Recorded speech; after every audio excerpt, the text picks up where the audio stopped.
Everybody out in internet land. Yep, this is Mike Sokol, and I'm coming to you live from Funkstown, Maryland. Well, a couple hundred feet outside of Funkstown, Maryland, but yes, pretty darn close. Let me make sure everything's working over here. So if you get a chance, give me a shout out and tell me that you're in. Let me see, check my windows are up, comments and reactions. Okay, very good. Yes, I'm Mike Sokol from rvtravel.com. You know me from all my articles that I write on Saturdays and Mondays and Wednesdays and Sundays and all those other days of the week. Today we're going to be talking about generators, portable generators specifically. So if you're online, give me a shout out and say howdy, hi. Everybody says looks good, sounds good, should, oughta, I hope. Okay, very good. I think we're ready to begin. So let's just go ahead and jump in a little bit and see where we land. Okay, we're going to be talking about portable generator basics. But before we do, let me remind you all, if you're going to be in lovely Funkstown, Maryland on June 8th, I'm going to be doing a couple of seminars. We'll post all the details later up on this webcast, but also on rvtravel.com. June 8th, that's Saturday, we'll be doing a live seminar in the morning, and 1 hour one, very basic one on introduction to electricity, and then in the afternoon, a 3-hour one where you get to pick my brains. We're going to go into detailed troubleshooting of AC/DC systems and have a lot of fun. Okay, so everybody says hi, all good. Hey, Mike. Looks good at this point. Yes, I know we've been having some terrible trouble with internet dropout. I have completely severed my computer ties from anything to do with my local ISP, and I'm running completely off a cell connection right now. So let's just hope this all works well. I keep cranking along, experimenting with all this stuff. You know how it goes sometimes. Okay, so let's talk about what a generator is. Now, down the lower right of your picture, you'll see something that looks like these big, massive machines. In fact, those are the ones from Niagara Falls originally. They are generators in the same way that your little generator that you have in your RV or your little portable one are generators. Basically, in the United States, we use them to generate 60 hertz power, 120 volts, 240 volts. Everybody says looking good, good, good, good. Excellent. Most of the time, these generators are fueled by gasoline, or diesel. Some are propane or natural gas fired. Of course, propane for in your vehicles. They can be built-in ones, large, fifth wheel ones, Class B sprinters ones, and portable ones. And we're also going to talk about inverter or general purpose, or what I call contractor generators. We'll talk about those shortly. Okay, so we're going to focus on portable generators. I can do another one later on built-in generators, but everybody runs portable ones. Even when you have a large fifth wheel or a Class A that might have built-in ones, a lot of people still get little portable ones, basically for topping off the batteries and just running, basic appliances inside of them, because the big generators in them can be very expensive to run, whereas these little portable inverter generators can be much more cost effective. So again, we use them on RVs without a built-in trend generator or transfer switch. And this transfer switch thing is important, which we'll come back to in just a couple of minutes. Most of these portable ones are generally 1,000 to 7,000 watts. I will tell you, though, the 7,000 watt ones are not really that portable. They weigh like 230, 40 pounds for a good inverter generator. Also, generally speaking, most of the time when you're in a generator 3,000 watts and below, they're going to be 120 volt only. That does not mean that you can't use them on a 50 amp service. It really has to do with limiting your wattage. Most generators that are the 5,000 to 7,000 watt range are in fact 240/120 volts, and that is not going to blow up your RV. Let's see here. I'm not quite as clear. It's not as clear. It's because Mike, it's broadcasting. Standard definition, you keep bandwidth. That is right. I am doing in standard definition rather than 720 or 1080p because what I'm trying to do is keep bandwidth down so that I don't blow this system up. But I assure you, I'm recording it all at high resolution, but it's what we're broadcasting at. Just the way it goes. Let's talk about portable generators. Many can be lifted by one or two people with strong backs. The little 1,000, 2,000 watt ones are like these little Hondas. They're 40 odd pounds or whatever. You can easily pick them up with one hand and move them around. Whereas other ones, the bigger ones, get a little crazy. Let's talk about general purpose, what we call contractor generators. You guys have listened to me rant and rave about them being too loud. I know they're really, really cheap, and they work really quite well. But the problem is you can hear them for many, many, many hundreds of feet away. I like to go camping because I like a little bit of quietude. But even if you just look at not just the noise level, inverter generators are allowed to throttle back. These contractor generators work in the same way that the Niagara Falls generators do, all power plants. The generator motor, I should say, the stator or the rotor in the generator itself has to spin at some constant speed to make 60 hertz. 60 hertz frequency, so you really can't slow them down. So they're always kind of running, kind of nearly open throttle. Let's see, they're annoying neighbors big time. Yes, so yeah, it is in fact, contractor style generators annoy people a lot. In fact, I've got a guy that just asked, I think it just published today, yesterday, whatever day it was, and he was asking about what he could get as a contractor generator, just so when he's out having to what do we call pavement camp, has to stay at Walmart for the night and wants to crank the thing up. And I said that's the quickest way to get yourself kicked out of one of these situations is to just be obnoxiously loud with your generators. You want to have them quiet.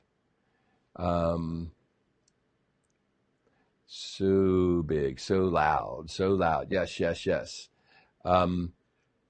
But again, it can't be denied that they're a lot less expensive than an inverter generator.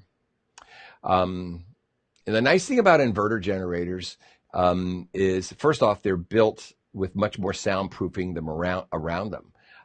And they can throttle back. So when you don't need all that 20 amperes out of your outlet all the time. Maybe a lot of times it's 3 or 4 or 5 amperes, and then once in a while it would be 15 or 20 amperes. So when they don't need it, these little inverter generators, when they're on eco throttle mode or whatever, they in fact can slow way down to idle to the point where you can hardly hear them running sitting beside you. They can be had in gasoline, diesel, propane, natural gas versions. The vast majority of these come stock with gasoline, and you can get some of them have tri-fuel things that you can add on to them. And there's a few of them that actually come stock from the factory that allow you to run propane or gasoline. I think propane is a really, really excellent fuel for generators because it does not build up in the carburetor when left for long periods of times. So I think that they're really a good choice. But again, there's a lot of expense involved in them. Believe me, I know. I like the Honda stuff because I use them professionally. I can't afford for a show to go down. But, there's less expensive versions of these, certainly. I know Predators everybody's talking about, but I've never really played with one yet. Maybe they'll send me one to play with. I've got Hondas coming out of my ears right now. The one big question I get from everybody, and this is so confusing to most people, is a ground rod necessary if you're running off of a generator? And let me just say unequivocally, no, you do not need it if all you're doing is powering your RV from the generator. Your ground, that is the chassis of your RV, becomes kind of your local ground plane. and it can float above the earth and do whatever it wants, but you will not get shocked off of it. You cannot use a non-contact voltage tester to test it, but you can't get shock from them. However, sometimes you get these crazy things. The vast majority of regular inverter generators have something that's called a floating neutral. That is, the neutral is not bonded to the ground inside of it. And that can make electronics downstream go a little bit wacky sometimes. Most of the time, you're absolutely fine with it. But once in a while, some refrigerators don't like it and will shut down. Some furnaces and RVs don't like it and will shut down. And most EMS or intelligent circuit protectors, surge protectors will shut down if you don't have that. So if in fact if you use a 3-light tester on one of those, what you'll find is it will in fact shut down. I mean, it'll tell you that you've got an open ground or an open neutral on it. These are little $5 testers. They are in fact telling you that your ground and your neutral are not tied together. However, there is in fact a fix for that, which we'll just talk about in a second. Okay, so I figured this out about 8 or 9 years ago. I'm the first guy that published anything about this that I can find anyway. All Honda, Yamaha inverter generators, I think Predators, I think Champions, everything that I've ever looked at has a what we call a floating neutral on that. So make more questions. My home use large generator has an eco mode that reduces power down, but it is still loud. In a hurricane, I don't care. That is true. In a hurricane, you won't care how loud this is. But unless you're in a hurricane, when you're in the woods, you are going to care. Your neighbor's going to care. That is absolutely true. Let's go back to my floating neutral workaround. So I came up with this idea. So generally speaking, if your RV is patched into its own internal generator, it's going to do that neutral ground bonding, which we're going to talk about in a minute, how that does that. But when you're using a shore power cord, it is expecting you to plug it into something that has the neutral and ground bonded together. And it doesn't have to be earth grounded. What it means is those two things are connected. So I came up with a way to do this. And I know that big generators, I work with big generators all the time doing rock shows. And these are big, massive things that fit on the back of a truck. And they have to be earth grounded in addition to be neutral bonded. We don't care when you're just running something like that's something as a single use item like an RV, but what you may need to do is kind of create one of these simple little ground plugs that plugs in any of the regular Edison outlets on your portable generator. And what it does is it creates a local neutral ground bond. It's absolutely safe. It's worked thousands of times for everybody. And I think that, you can buy these now. I know that Southwire has them on sale for maybe $10. A couple of other companies have them on sale that you can buy them. You can buy the parts in at Lowe's for, $2 or $3 a piece and wind your own if you like. It's just whatever works for you. You can also you can see it in action. There's a video here. So basically, if you just take something, this is my 3,000 watt Honda inverter generator. If you plug a 3-light tester into that, it's going to show an open ground, and that's your EMS, Progressive or Surge Guard products will shut down because it says, I don't like this. I think you have an open ground. You really have an open neutral. That's just how this works. Then by simply plugging in one of these little plugs over here, this little guy, it corrects that. And there's nothing wrong or illegal about this. I've talked to Honda. I've talked to everybody many, many times. There's nothing wrong with that at all. In fact, I get calls every winter from people that are trying to run an inverter generator to power their furnace at home. and they're in the middle of a power outage, and they're saying, they're freezing, and they found my website that it showed them how to properly bond their inverter generator, and now their home furnace is running. So many home furnaces will shut down if they don't have a proper neutral bond. Isn't that the craziest thing? But that's how that works.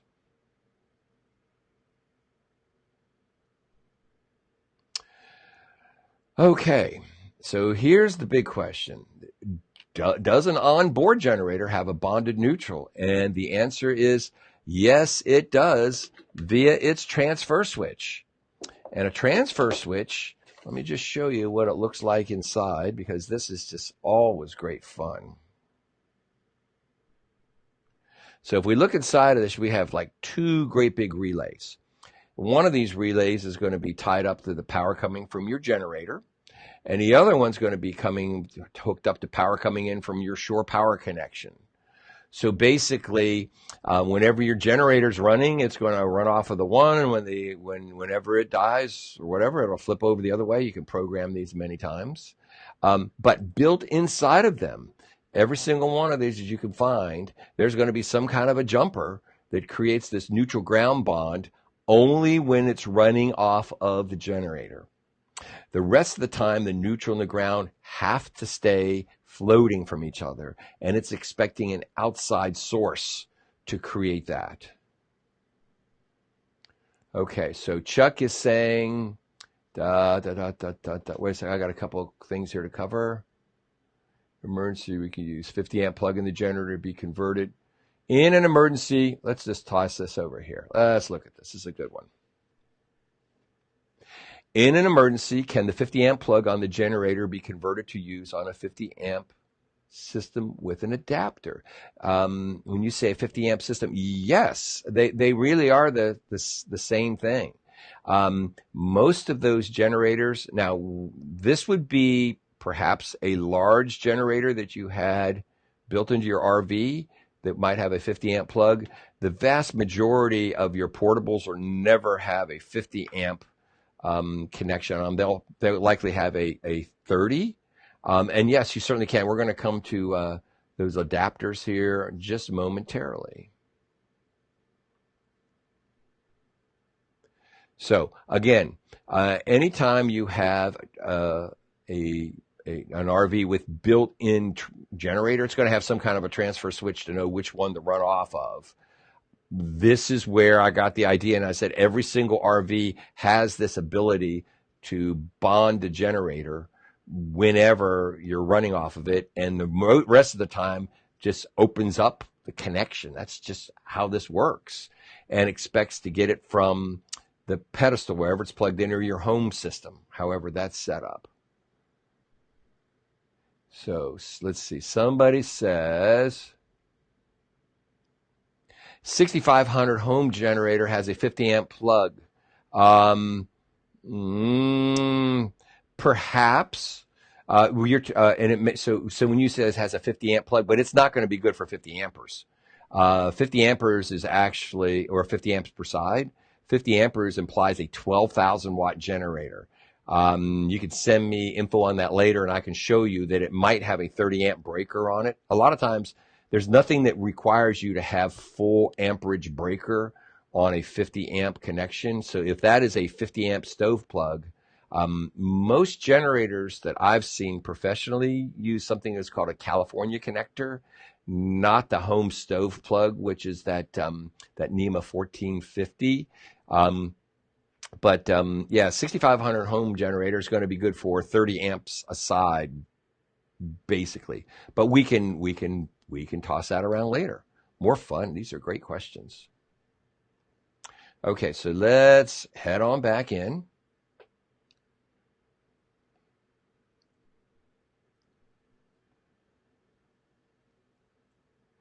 Okay, so can I use a 240 volt generator on my 50 amp shore power RV? Yes, you can, as long as it has a 4-wire 120 volt, 240 volt outlet. The vast majority of them, in fact, do. Most RVs, except for some of the really large coaches, really don't utilize 240 volts. They use the split 120 volt stuff. That's what drives everybody kind of crazy. So how much power do you really need? So, it all comes down to a 120/240 volt generator outlet rated for 30 amps of current is actually 30 plus 30. So it's actually 60 amps total, in the same way that your 50 amp outlet on your campground pedestal is actually 50 plus 50 amps, 100 amps total, only 50 amps per leg. So everybody forgets that you got to add these legs together to get your total wattage. But let me show you a couple of other things to consider. In fact, I've been doing some experiments. I didn't get a chance to finish putting this in my program here this week. But people have been asking me a lot about how much power do I need to run things. I want to run multiple air conditioners. Can I do multiple ones on a 30 amp? Look at my latest articles that I've written.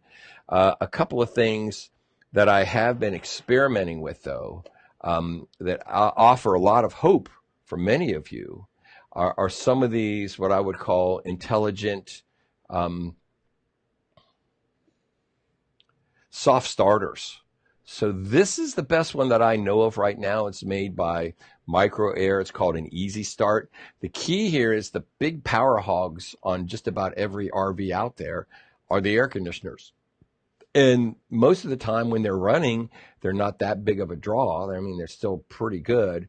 But when they start up, they can draw 4 or 5 times the nominal amperage just to get the compressor spinning up. So this stuff's really, really interesting. I've got one that I've been experimenting with a little bit, and I've been doing some data logging on it, and a couple of my other buddies have sent me info on what they've done. These work by basically chopping the starting current up and limiting that current so that it doesn't trip the generator. In fact, there's like a learning curve that you go through with this thing, so it figures out how much current your generator can put out before it trips, and then it kind of memorizes it. Now, this does not harm the compressor. I talked to one of the design engineers about this, and I said, how do you get away with this? And they said, well, the capacitors that they have, starting capacitors, are really about providing this 90-degree phase shift, which is what you need to get one of these induction motors spun up and running. But they could limit the current, but there's no good way to do this with just a capacitor. It just wants to dump in as much as it can. So what this does is chops it up, and they take advantage of the fact that when the compressor first starts spinning up, it doesn't have a head of pressure on it. So it's actually relatively easy to get spinning for the first second or so. And then it starts cutting in and get heavier and heavier and heavier. So by intelligently chopping the circuit, the current going into the thing, it will allow you to use a smaller generator. We've been doing experiments, and I've been seeing these very easily starting 15,000 BTU air conditioners off of an EU 2000 generator, which I think is really interesting. I had somebody else ask, can you do 2 generators? Everyone was power hungry, off of a 3,000 watt Honda. And the answer is maybe. I haven't tried this yet. I only have one 15,000 BTU generator. But it would be an interesting experiment to go try. So I think that this has lots of possibilities for the future. Okay, so anybody got any questions here while I'm changing back to my slides? Everybody following along? Okay. And we've got a big thunderstorm out here too. Is it raining where you guys are? Everybody good? There. Everybody looks like they're good. Again, if you go look at something like a 6,500 or 7,000 watt generator, it will have what we call a 30 amp receptacle on it, but it will be 30 amps times 2. So it will actually be a 4-wire connection. So let's look at a couple of ways that we hook this stuff up. So for instance, I know right here that this is a 30 amp kind of a plug, because this is set to hook off of a 3-wire connection. So if it's a 3-wire connection in the United States, at least, it's got to be 120 volts. This is a 4-wire connection. Well, this actually just goes to a 30 on that side. But this is what the connector adapter looks like, going right into a 6,000, 7,000 watt class unit. Okay, so nice in Seattle. Okay, now this is really interesting. Nicole Tam asks, an inverter generator in the rain, yes or no? I saw something really interesting the other day. I didn't get a chance to look at it, but it was like a little pop-up tent to go right over your generator. It was the coolest little thing. You kind of rolled it in. It was like a little pop tent.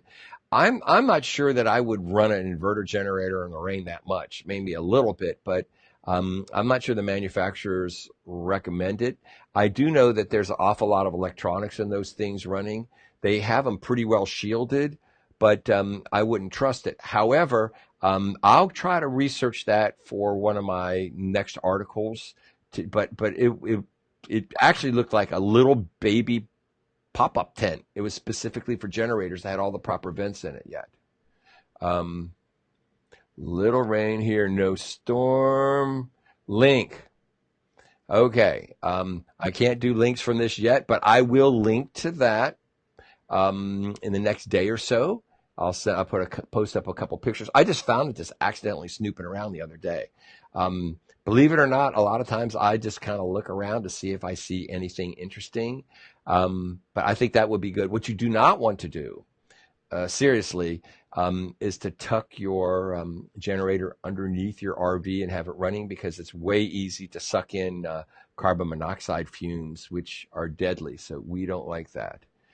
So Chuck has thrown something, Amazon, something. I know Chuck's on it, man. He's probably figured this out. He's out on the West Coast tossing this stuff at us. So yeah, see if that's what it is. Like I said, I'll go write about it a little bit more later this week.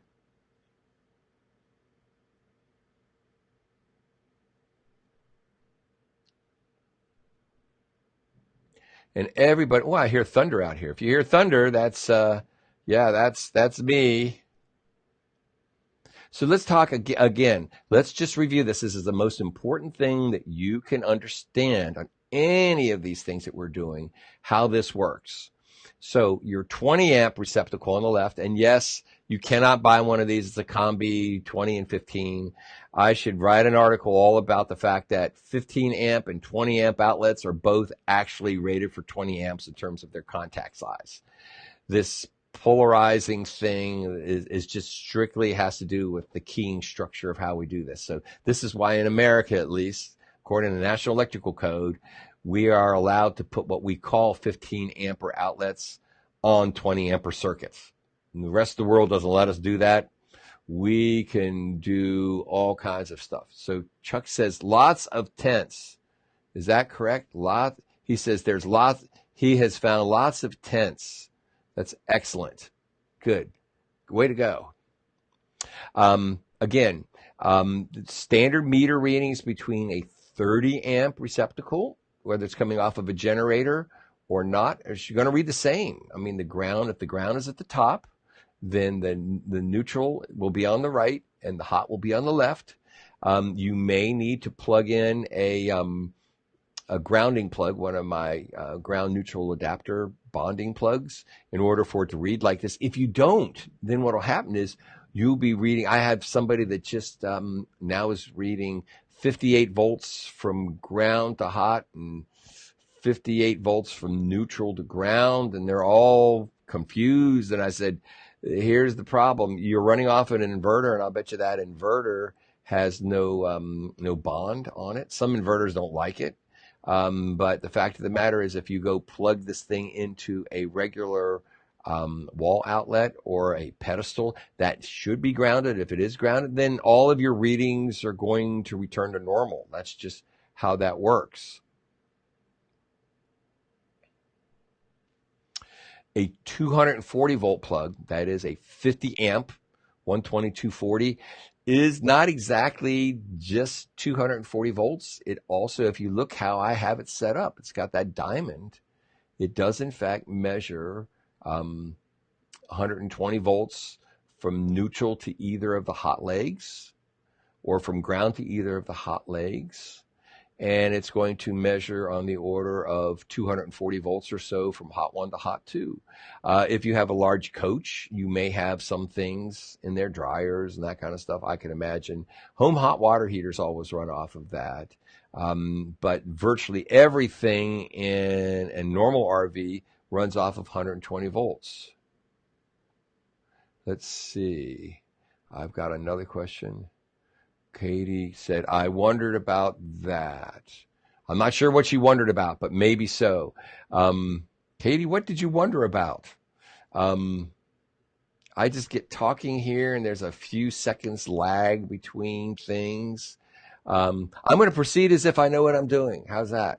If Katie gives me another ping, then I'll answer her more exclusively. But yeah, you can see, again, this is what we call, it's a standard stove fixture in the United States. We have 50 amps available on hot 1 and another 50 amps available on hot 2. That works out to something on the order of, 100 amps total between the two at 120 volts. Somebody says, did they actually say this? This is geeky. Love that triangle. I don't think I've ever had to say that before. But yeah, the triangle is really kind of an easy way to memorize this stuff. A lot of things, I tell everybody that I have to have all kinds of like little memory devices to remember this stuff. I mean, I've been doing power for 50 plus years, and sometimes I forget how things go. So I always come up with like little basic diagrams that can help me remember. Okay, so Katie says it's the 5.8 amp. Probably she means 58 volt reading. Yeah, the 58 volt reading, I think, is what Katie means. Yeah, any floating system's going to do that. We were discussing it in Facebook today, and the idea was there's all kinds of kind of old wives' tales, old electricians' tales out there about ghost voltages, which I again, I don't like the term in the same way I don't like the term hot skin voltage. It really doesn't describe what's going on. These are actually capacitively coupled voltages, but again, much more on that. Somebody put up one that at Home Depot, tent running cover. So look at this. I got generator tents coming out of my ears now. This is all great stuff. So yeah, probably best to do that. Everybody followed, everybody up to speed on this 120, 240 stuff. Let's keep going a little bit. I just have a few more slides here to discuss. Again, this is how you connect into a 3,000 watt class or a 7,000 watt class or generator. So again, most 2,000 watt generators use a standard, actually a 15 amp outlet, 15 or 20 amp outlet.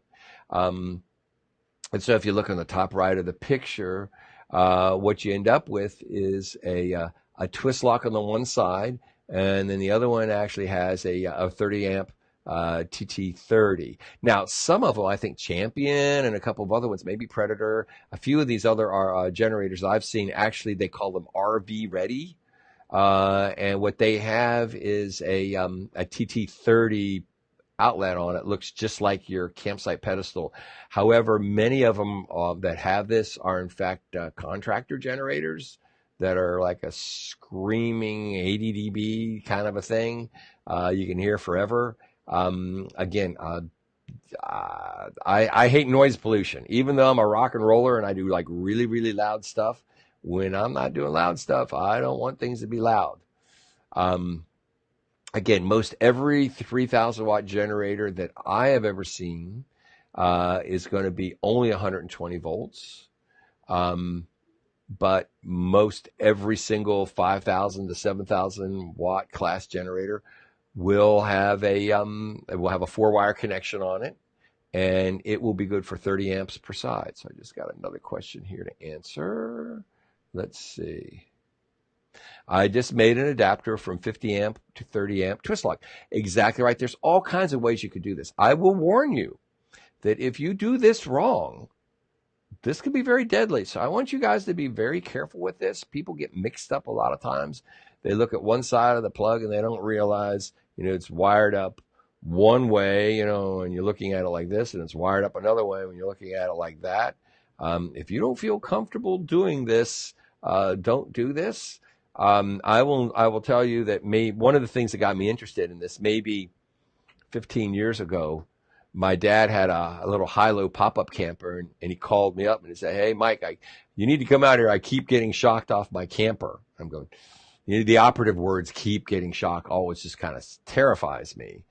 So I go out and look at this thing, and I found that Dad had run over the plug on his heavy extension cord coming out of this thing.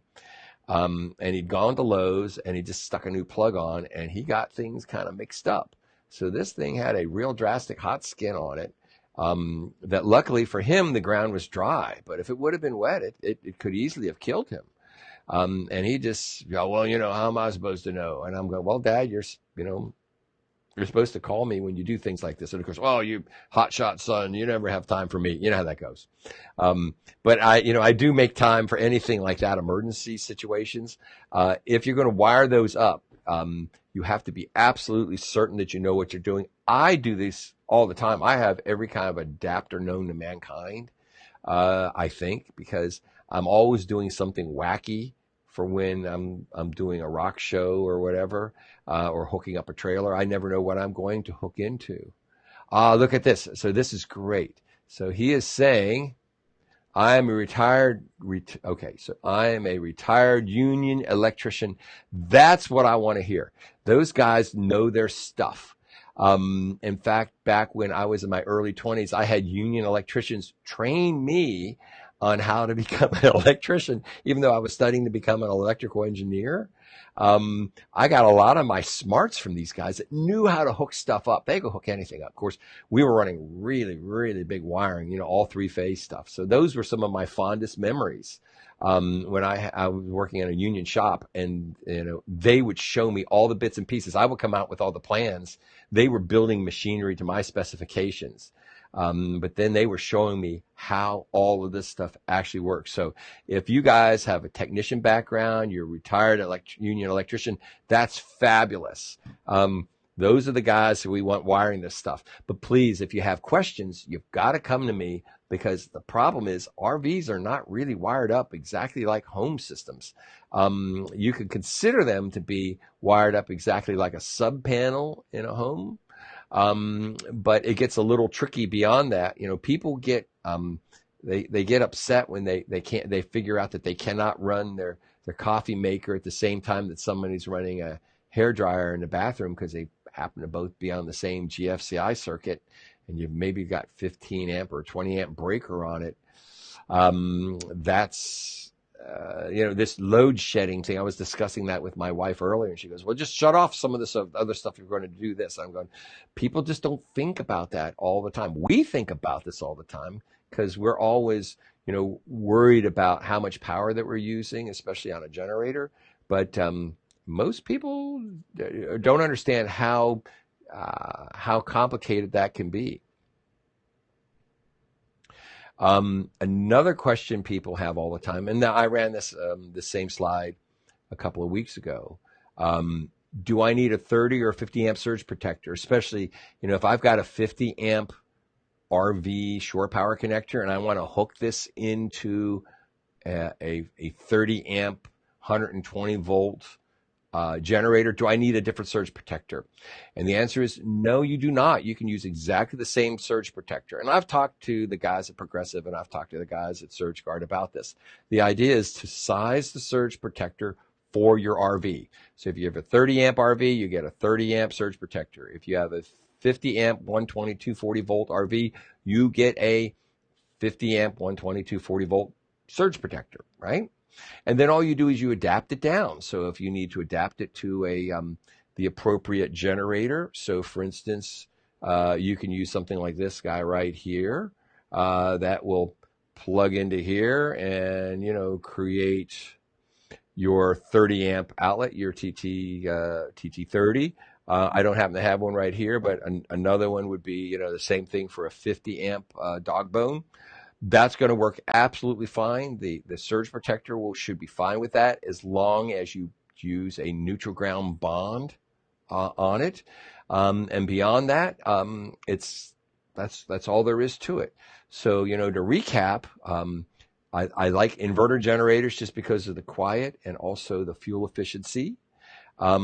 You do not need to put a physical ground rod on any generator that's in your RV because your RV becomes your local ground plane. Now, if you were going to set up a great big generator and be feeding power to several RVs in one part of the lot, then by golly, you do need to ground that. But that's because you're distributing to multiple points. If all you're doing is distributing to your own RV, you don't have to worry about that at all. And beyond that, it's actually pretty simple. You just kind of hook them up and go. Let me see. It may be my final slide here. Let me see. It is. There's my final slide on portable generator basics. I think we made it through without anything blowing up. Yes, cross our fingers. I think we're all good. So we'll entertain some questions for a few more minutes. Okay, remember, go ahead. If you have not signed up for it, sign up for my RV Electricity newsletter due out the last Sunday of every month. You guys know that I write for RV Travel, the main newsletter on Saturday. I have my RV Electricity column in there on Saturday. I've got also something called Just Ask Mike, which is the real simple ones, which I'm having a lot of fun with because I can just go this simple little guys. I think I'm doing one on lightning safety here about when you're out camping around, when you're out hiking.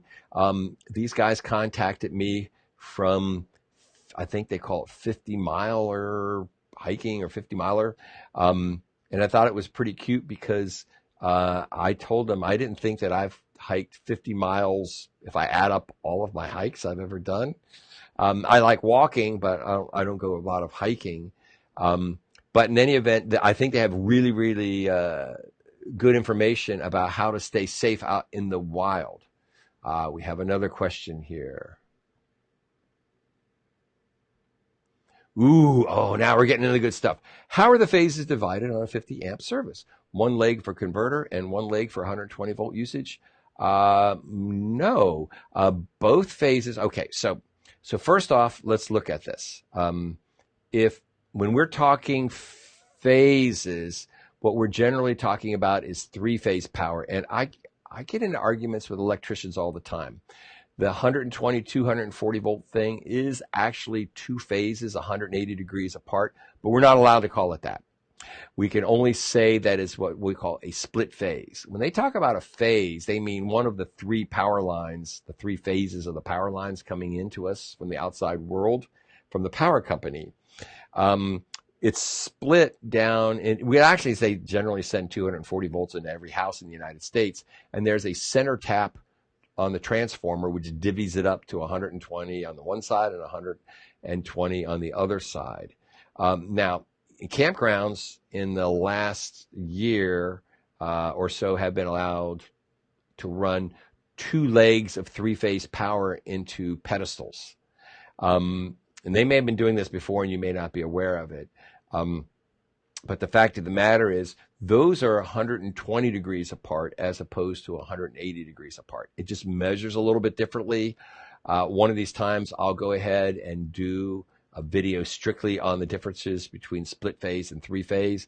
But I got to tell you, only 1% of you guys out there will get it or understand it. So that's kind of on my back burner for right now. But in fact, I think I've told you, I have built my own desktop three-phase power generator that makes a real 120, 240, 208, 277, and 480 volts if you want. Enough to kill you on a tiny little thing, that's about a foot square. That's really, really fun. And it's the only one I think in existence And I can create all the various flavors of three-phase power. Any of you guys understand that if you're electricians, you'll understand this. I can make high leg delta, ground leg delta, standard Y. And like I said, normally the 12208 or 12240 split. I can make any of it just by moving a couple banana plugs around. It's really exceptionally fun. Okay, so let's see what else Chuck has said. He's reminding me to tell you, thank you, Chuck. Okay, so please go to rvtravel.com/Mike and sign up for one of my newsletters. A good time will be had by all. I really enjoy this stuff, as you could tell. So go ahead and sign up. Tell all your friends. Phase divided. Somebody says, how loud do you consider an Onan 8000 quiet diesel classic generator versus other generators? Trying to be a good neighbor and avoid noise pollution for anyone near me. They appear to be pretty quiet. I've not gone out and stuck a meter on it. I think most of you guys know by now I'm actually for real live sound engineer. And I've got all the fancy decibel meters, and I use them a lot of times to help figure this stuff out. The quiet diesel stuff is actually really quite good from what I've heard. I think more what you get along the lines of is diesel fume pollution. So a number of these guys have created like these little smokestacks that sits right on the side of your RV that clips on just when you're sitting there, and it moves the fumes up, 10 feet or more in the air. I think that's actually pretty good. I just did a green fest thing at lovely Boonesboro. Just yesterday, in fact. And one of the most annoying things was I had guys that had these really nasty loud Contractor generators. And they were pretty close to the stage where I'm actually running sound. And I'm like, oh, just please stop it now. But yeah, one of the things, the thing that I found that Cummins Onan does not seem to be real responsive to my emails and phone queries that I've done with them over the last year. And that's a shame. I think they're right over in Indiana, if I'm not mistaken. So I am going to try to see if I can get more information, because I've got a couple of other people that have got some technical things that I'm working on for them. Okay, so let's also remember I am going to be June 8th. You can go sign up for to actually come to lovely Funkstown, Maryland. And I think we're going to be recording that. I'm not sure we're going to brave doing live streaming off of that.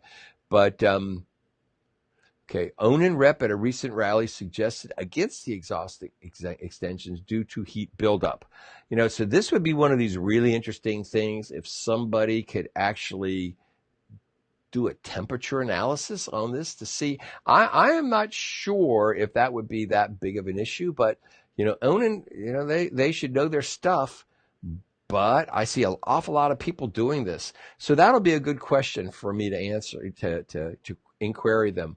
One, would be really good, because I've done exactly one of these before. I'm set up to do interviews with different manufacturers about things, and I just did one a couple of months ago before I really started getting into big time with this stuff. The guys from XL, from the hybrid upfits to Ford pickup trucks, converting them into hybrids. I bet you if I work really, really hard, maybe I can get someone from Onan to sit there and do an interview here with me for 20 or 30 minutes about some of their products, and you guys could ask questions and they would answer it. Would you guys like that? Like that kind of a format? If so, I'll have at it and see if I can get to somebody. Make sense? Where was I? Oh, that's right.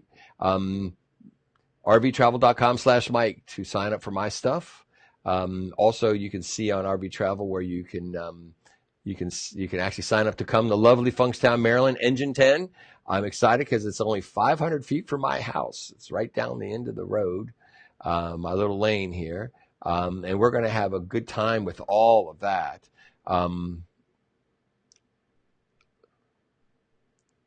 Okay, so Chuck says, when RVs are packed tightly, you don't want to blast your generator exhaust into your neighbor's window. That can prove a deadly situation. It happens.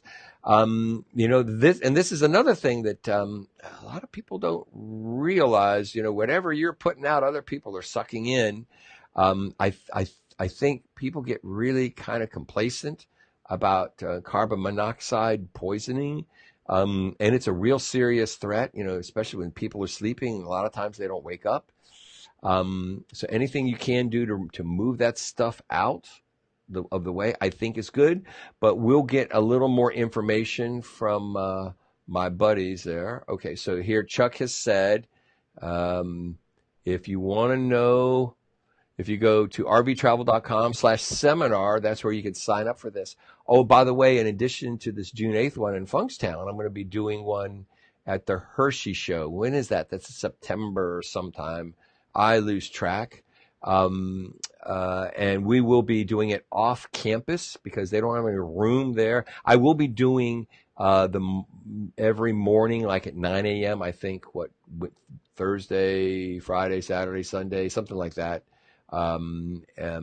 Maybe Wednesday, Thursday, Friday, Saturday. And I am going to be doing one special class just for RV technicians there.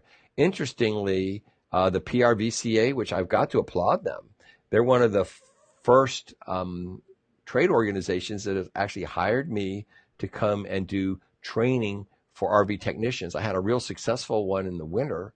I've got a couple other ones lined up here that's going to be going soon. I think that those are really super important.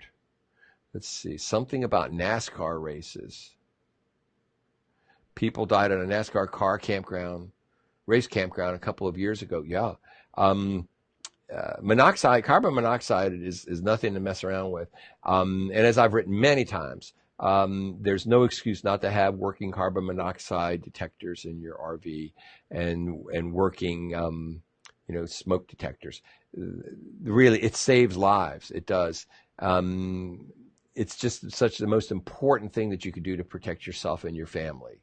The thing that happens with carbon monoxide is it basically displaces the oxygen in your system and you quietly suffocate without even knowing that it's happening. So I think that that's a dangerous thing.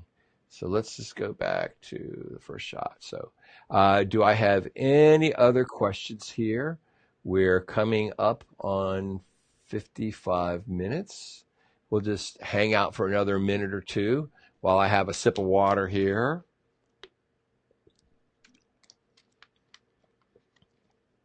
Okay, if you like this, please tell your friends. We're going to do everything we can to get this. I didn't want to try porting this to YouTube simultaneously because I had so many other crazy things, but I will go ahead and port that over to YouTube in the next day. In fact, I've got a button. I can port it over to my own private YouTube channel here tonight just to make sure this is all working. And other than that, okay, says Mike, will a well-tuned generator make less noise than one that needs a tune-up? By golly, yes. In fact, I've seen some of these that the mufflers are rusted out on them and they make a huge amount of noise. Some of them actually seek up and down. You can hear them going brum, brum, brum. There's just problems with how the governors are set up. So maintaining your generator, I think, is really super important. Not just for the health of your generator itself, but for the power that it's making out. So I do think that that's also an important thing. I don't know any good generator mechanics for you. I was a a large engine guy when I was younger. I know a lot of the stuff that can go wrong. Certainly, oil changes, filter changes, oil changes, spark plug changes. All these are super important things to do. Best to talk to your manufacturer about that. Okay, any other questions for anybody? So what I'm going to do is like I do in most of my classes, I'm going to do the kind of like an auction. You know, this is any other questions going once? I don't see anything. Any more questions going twice? Okay, so guess what? We are done. Thank you very much for watching. Please pass this on. And like I said, we'll post this up on YouTube here in the next day or so. Meantime, stay safe out there and keep your emails and such coming in. And many of you guys, I will see you June 8th in lovely Funkstown, Maryland. Thank you so much.